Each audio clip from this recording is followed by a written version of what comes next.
Há uma preferência legal no número 35 da pauta. Se trata da apelação civil 16.730-14. Relator o desembargador Rótulo de Macedo. O quórum completado pelo desembargador Andrei e pelo desembargador Belchior. Inscritos para sustentação oral pelos apelantes, o doutor Cláudio Rosa. Rotza ou Rosa? Rotza, né? E pela parte do apelante 2, o doutor Cláudio são os apelantes 1, por parte do apelante 2, doutor Marcelo Caribe. Sim, que disse aqui a nossa secretaria que vai, não irá fazer a sustentação oral. Então, doutor Cláudio, em havendo concordância com a dispensa do relatório, desde logo tem a palavra para a vossa sustentação. Fique à vontade.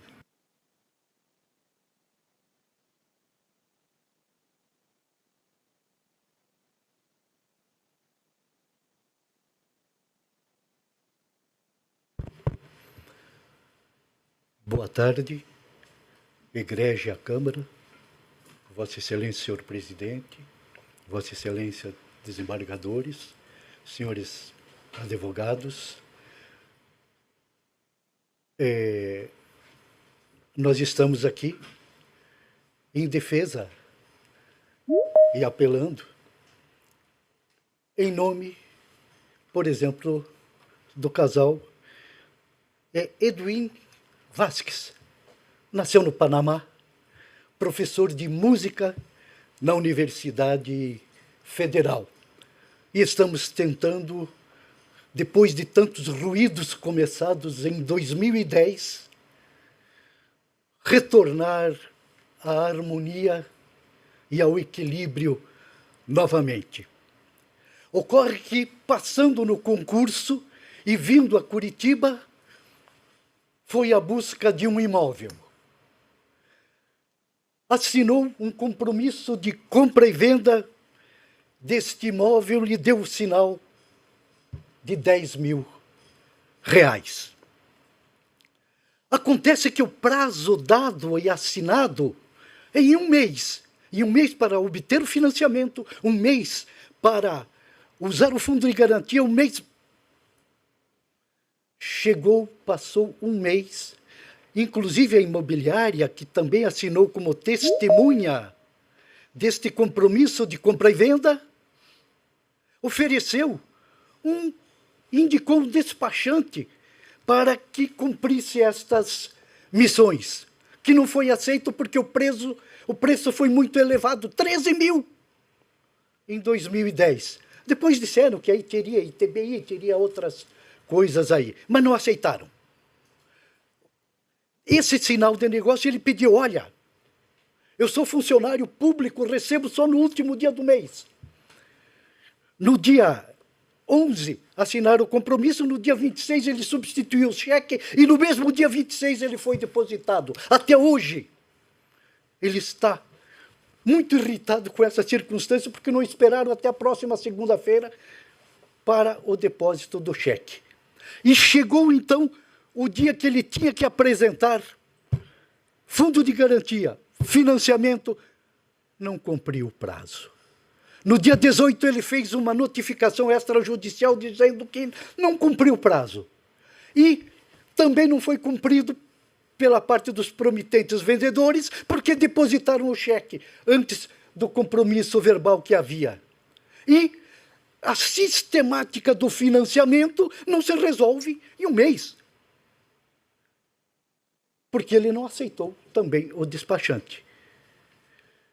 Não conseguindo isso no prazo, passaram-se 60 dias, o compromisso de compra e venda dizia, passou 60 dias, perdeu os R$10.000 na lei do Arras, porque não houve o cumprimento dos prazos por parte dos promitentes vendedores. Digamos, dos promitentes compradores, isso dizia uma notificação extrajudicial dos promitentes vendedores feita em registro, cartório de registro de títulos e documentos, explicitando essa situação. até para fazer um contraponto àquela justificativa extrajudicial feita pelos promitentes compradores que diziam: não vou conseguir cumprir o prazo, por causa da sistemática própria. Muito bem, não cumpriu o prazo, perdeu os 10 mil. Eles tinham ficado tão apavorados com essa circunstância que em 2013 eles iniciaram uma ação dizendo: eu estou com o nome sujo na praça. Anule esta notificação extrajudicial e impeça que eu vá para o Serasa. Considerado inepto isso, eu disse: pô, depois de 3 anos você vai pedindo isso, inclusive em antecipação de tutela. Mas ficou ainda o excesso do prazo. Mas existe uma justificativa. Vamos trabalhar de verdade real, que seria mais a Câmara Criminal, ou a verdade processual? Porque, diz o juiz, a desculpa de que, olha, para não cumprir o prazo, tinha usufruto nesse imóvel vitalício. E, além disso, não foi apresentado ao judiciário nem a matrícula. E a matrícula está aqui. Neste período, houve, logo depois deste prazo, a renúncia vitalícia. E, logo no início do ano, o imóvel foi vendido a outra pessoa.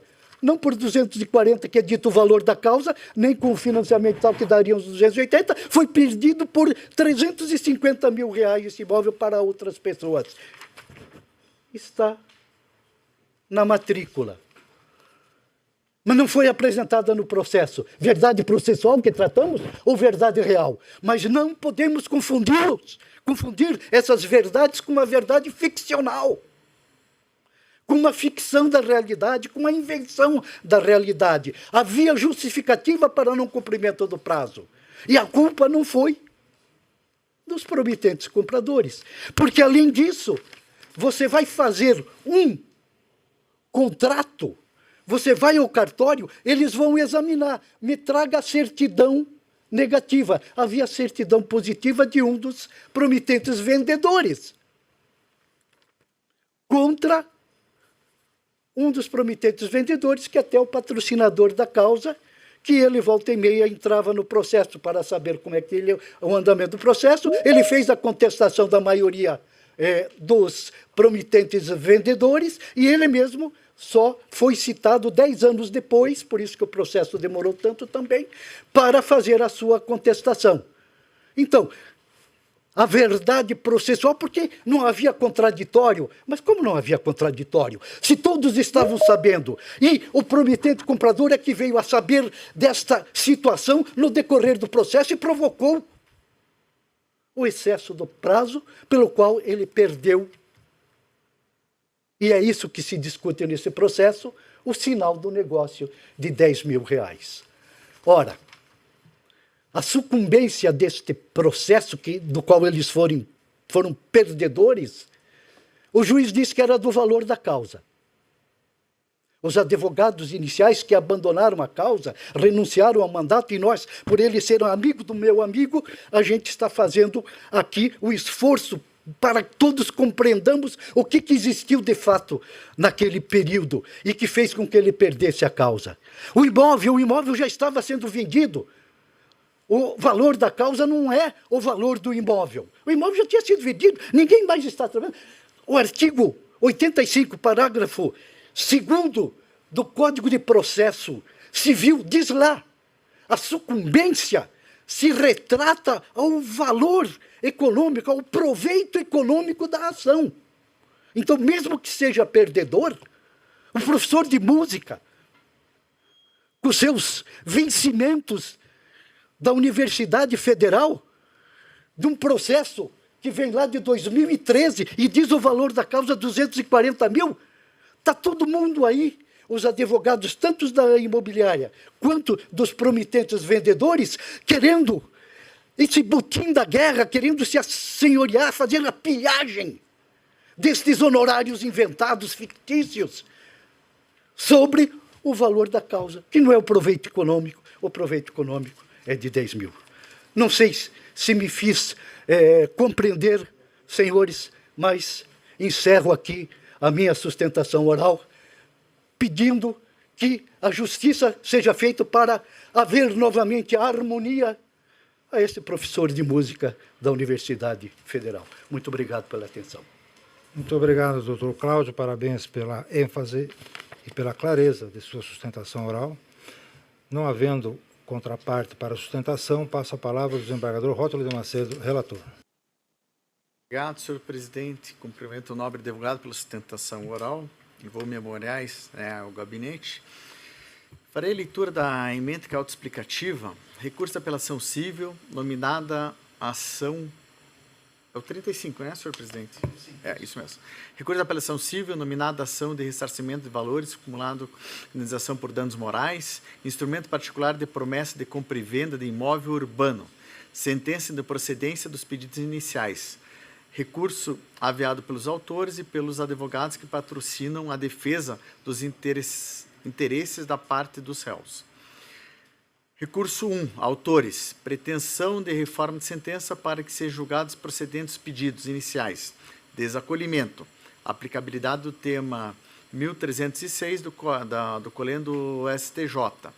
Sentença recorrida que promoveu verticalizada análise das argumentações e provas produzidas nos autos, concluindo pela improcedência da pretensão inicial, diante da ausência de mínima demonstração das teses suscitadas. Argumentos recursais que padecem do mesmo estigma. Inexistência de comprovação fenomênica do quanto teoricamente é aduzido. Capítulo desprovido. 2. Pretensão de alteração na base de cálculo dos honorários sucumbenciais, segundo a tese do nobre advogado. Pedidos iniciais que pretendiam o ressarcimento do valor das arras em dobro, bem como a condenação do dano moral. Valor da causa, contudo, manifestamente dissociado do proveito econômico discutido. Correção de ofício. Inteligência do artigo 292, parágrafo 3º do Código de Processo Civil. Matéria de ordem pública. Possibilidade de adequação em grau recursal. Precedentes. Pedido genérico de indenização por dano moral.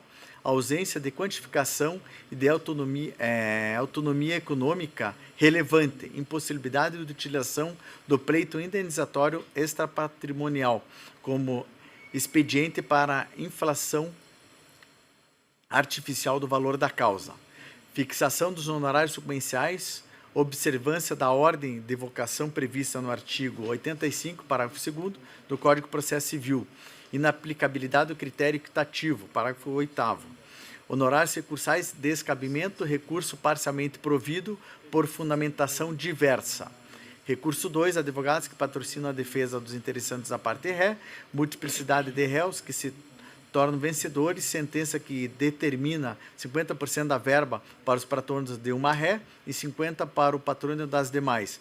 Pretensão de reforma de critério utilizado para rateio dos honorários de sucumbência. Acolhimento, pluralidade de vencedores, aplicação do artigo 87 do Código de Processo Civil. Rateio, divisão dos honorários de sucumbência de forma proporcional entre os procuradores de cada vencedor. Recorrentes que patrocinaram os interesses de 5 de 6 réus, distribuição proporcional da verba para que eles sejam destinados 5/6 do quanto fixado a título de sucumbência, honorários recursais, descabimento, sentença parcialmente reformada, recurso 1 conhecido e parcialmente provido e recurso 2 conhecido e provido. Assim como o voto, senhor presidente. Muito obrigado, desembargador Rótulo de Macedo. Em discussão, e não havendo, como voto, desembargador Andrei. Muito obrigado, senhor presidente. Parabenizo o doutor Cláudio Rossi pela sustentação oral. Esteve despachando comigo em gabinete ontem e após a nossa conversa eu fui, doutor Cláudio, aos autos e pelos fundamentos que o nobre relator trouxe ao processo, eu deixei de fazer quaisquer destaques, de forma que eu tenho a honra de acompanhar o nobre relator, senhor presidente. Obrigado, desembargador Belchior. Também acompanho integralmente o voto. A Câmara, por unanimidade, quanto ao recurso 1 dos autores, conhece e dá parcial provimento. Quanto ao recurso 2, que são dos advogados que patrocinaram a defesa dos requeridos, recurso conhecido e provido. É assim que fica encerrado o caso. Doutor Cláudio, prazer em vê-lo e ouvi-lo. Tudo bom ao senhor.